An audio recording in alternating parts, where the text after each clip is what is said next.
Light आखिर है क्या?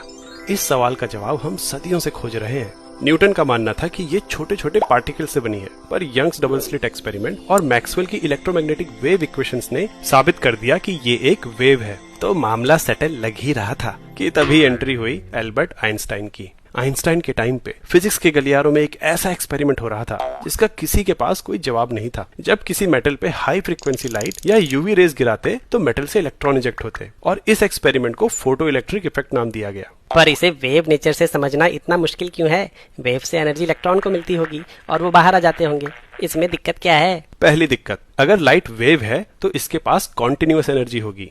लो फ्रीक्वेंसी लाइट के लिए भी इलेक्ट्रॉन धीरे धीरे एनर्जी अब्सॉर्ब कर सकता है और बाहर आ सकता है, लेकिन ऐसा होता नहीं। लो फ्रीक्वेंसी पे इलेक्ट्रॉन मेटल से इजेक्ट होते ही नहीं।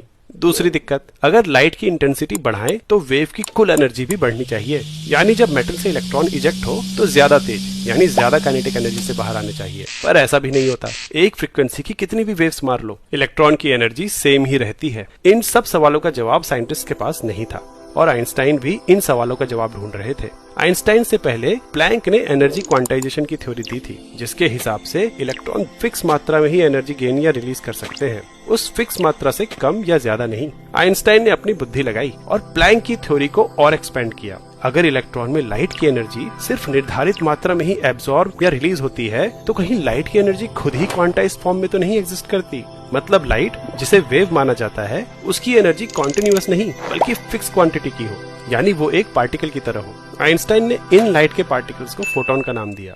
इसे एक एनालॉजी से समझते हैं। मान लो एक पेड़ पे तुम्हारी बॉल फंस गई, जो कि यहाँ इलेक्ट्रॉन को दर्शाता है। अब तुम्हें उसे नीचे लाने के लिए पत्थर यानी फोटॉन्स मारने हैं। अगर पत्थर बहुत छोटे हैं तो तुम कितने भी मार लो, बॉल नीचे नहीं आएगी, यानी फोटॉन के पास एनर्जी कम है। ये केस लो फ्रीक्वेंसी लाइट को दर्शाता है। पर क्या हो अगर एक के बाद एक कई सारे छोटे छोटे पत्थर बॉल को लग जाएं? तब तो बॉल को गिराने के लिए इनफ एनर्जी होगी। कई सारे छोटे पत्थर मतलब लो फ्रीक्वेंसी और हाई इंटेंसिटी। अगर कई सारे पत्थर एक साथ लगे तो बॉल गिर भी सकती है, और असल में इलेक्ट्रॉन्स के साथ भी ऐसा ही होता है। जब लो फ्रीक्वेंसी और हाई इंटेंसिटी की लाइट मेटल पे गिराते हैं तो कभी कभी कुछ इलेक्ट्रॉन्स एक से ज्यादा फोटॉन्स की एनर्जी एब्सॉर्ब कर बाहर भी आ जाते हैं, पर इलेक्ट्रॉन इतना छोटा होता है कि ऐसा होने की प्रोबेबिलिटी बहुत कम है। वहीं अगर बड़े पत्थर यानी हाई फ्रीक्वेंसी के फोटॉन्स मारे तो जितने तेज पत्थर लगेंगे उतनी तेजी से बॉल बाहर आएगी, यानी ज्यादा काइनेटिक एनर्जी से। और इस तरीके से लाइट को पार्टिकल मानने से फोटो इलेक्ट्रिक इफेक्ट के सारे अनसुलझे जवाब मिल गए, और आइंस्टाइन ने ये प्रूफ कर दिया कि लाइट केवल वेव नहीं बल्कि पार्टिकल नेचर भी शो करती है।